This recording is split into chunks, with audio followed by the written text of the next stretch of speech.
Family coasters are such an important part of the amusement industry. They are the rides that kids and adults alike can all ride together. For many, a family coaster was their first ever roller coaster. I have been fortunate to have experienced a lot of great family coasters. In this video, I'm going to be counting down my top 15 favorite family coasters. My favorite family coasters are the ones that have the best hints of thrill while still being appealing to young kids. Before we start though, I'd like to discuss what my definitions are for a family coaster. Different people define family coasters differently, so here's how I define them. Number 1, a family coaster cannot go upside down. This is the most obvious one. Inversions are meant to create an added thrill, so none of the coasters on this list go upside down. Number 2, they cannot exceed 50 miles an hour. In my opinion, 50 miles an hour is the absolute max for what a family-friendly coaster should be. Now I know there's a few out there that go just over 50 miles an hour, and yes, they will be excluded from this list. And number 3, they cannot have a height requirement above 48 inches. Any coaster with a height requirement above 48 inches is meant to be more thrilling. Every coaster on this list has a height requirement of 48 inches or less. I know that's a lot of categories, but also general common sense was taken into consideration for the coasters on this list. With that being said, let's get into it. All of these are in America except for one. I will go through them rather quickly.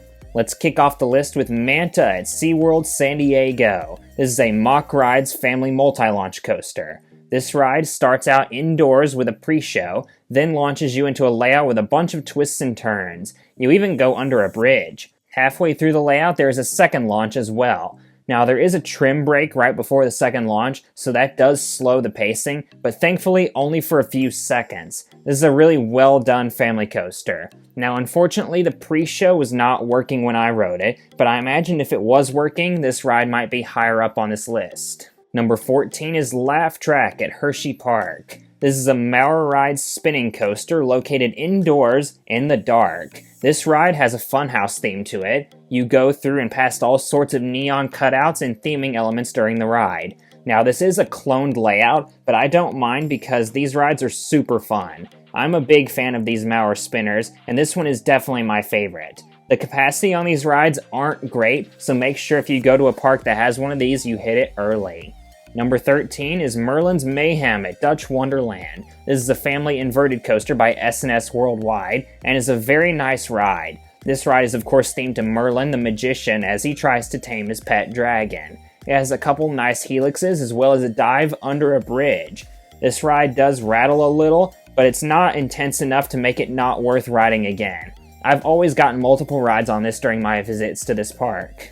Number 12 is from the same park. It's Kingdom Coaster at Dutch Wonderland. This is a family wooden coaster and was the first ever coaster by CCI, Custom Coasters International. This ride is just pure fun. It actually has some good airtime to it for its size. It has buzz bars, which are several inches above you. It also stands out a lot with its blue and purple paint scheme. This is the first of 4 family Woodies on this list, and if it weren't for this ride, we might not have the bigger CCIs that we have today. Number 11 is Dark Coaster at Busch Gardens Williamsburg. This is an Intamin straddle coaster, one of a few that you will see on this list. This one is themed to escaping a snowstorm. This coaster is completely indoors in the dark. The layout is actually really short, but to make up for it, you go around the course twice via a switch track. The theming could have been done a little better in my opinion, but it has the unique seating style, quick transitions, and is smooth as silk. Number 10 is Dragon Flyer at Dollywood. This is a Vekoma family suspended coaster, and this ride debuted with the new Wildwood Grove section of the park. This ride I quickly realized is better than what I thought it was going to be. After the drop, you got a steep, overbanked turn above a set of fountains. Like Merlin's Mayhem, this ride also features a couple helixes. I put this higher up than Merlin's Mayhem because I like this layout better and it's also glass smooth. No rattle at all. Number 9 is the lone international coaster on this list. It is Inferno at Cinecittà World in Rome, Italy. This is an indoor multi-dimension coaster by Intamin, and it actually has a rather scary theme to it. You go up the lift, through some S-turns, and then experience a drop track. This is a section of track where the track, along with the coaster train, physically drops about 16 feet, and I love this drop track. You really float up out of your seat during that moment. After that, the ride doesn't really do much, but that drop track kept me coming back for more.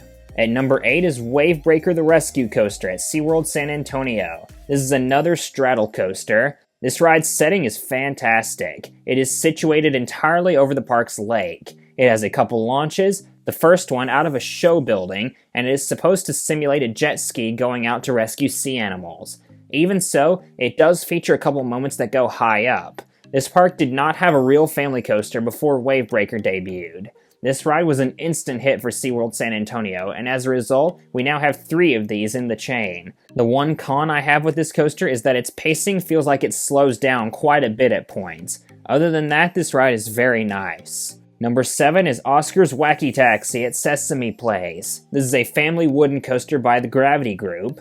On paper, this ride doesn't look like much. Then you ride it and you realize how great of airtime it has. The fact that the Timberliner lap bars don't come down farther on you really helps with floating up out of your seat. This ride is great for introducing kids to airtime on roller coasters. It's not super violent ejector or anything like that, just nice little pops of floater. I rode this 4 times and could have kept going. This ride is so fun and makes Sesame Place worth it alone. Number 6 is Big Bear Mountain at Dollywood. This is a family multi-launch coaster at one of my home parks, and this ride is exactly what you want in a good family coaster. It has 3 launches, a bunch of directional changes, and even goes under a waterfall. Not to mention, it has onboard audio, which always adds to the experience. Plus, it's super re-rideable. This ride was made by Vekoma, and they absolutely killed it with this creation. Cracking the top 5 is Sierra Sidewinder at Knott's Berry Farm. This is a family spinning coaster by Mock Rides, and this ride is short, but it actually packs a punch. There is a helix in the middle that gets super close to the ground and pulls some good forces.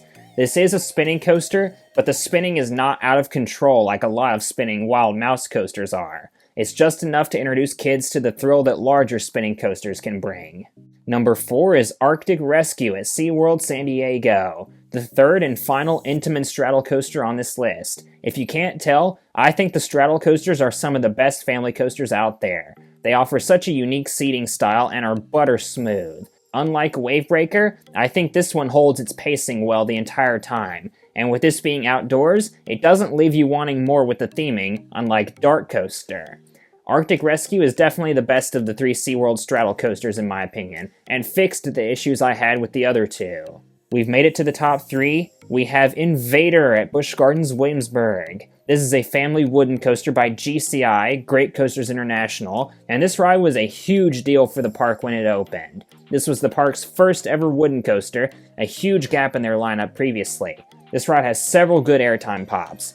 It is themed to the Vikings who raided France. This ride is a bit rougher than it should be, but the nice airtime pops make up for it.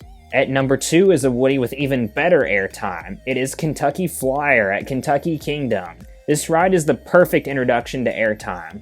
On paper, Invader has the superior stats, but I think Kentucky Flyer's layout and trains make it for even better airtime. Gravity Group has really mastered the family wooden coaster, and this is my favorite one that I've done so far. No matter where you sit, you're coming up out of your seat. When I first rode this in 2019, it was my favorite family coaster, but another coaster has since claimed that spot. Which brings us to my number 1, and by far this is my favorite family coaster. It's not even close. Hagrid's Magical Creatures Motorbike Adventure at Universal's Islands of Adventure is my all-time favorite family coaster. This ride is the perfect combination of everything that makes a family coaster great.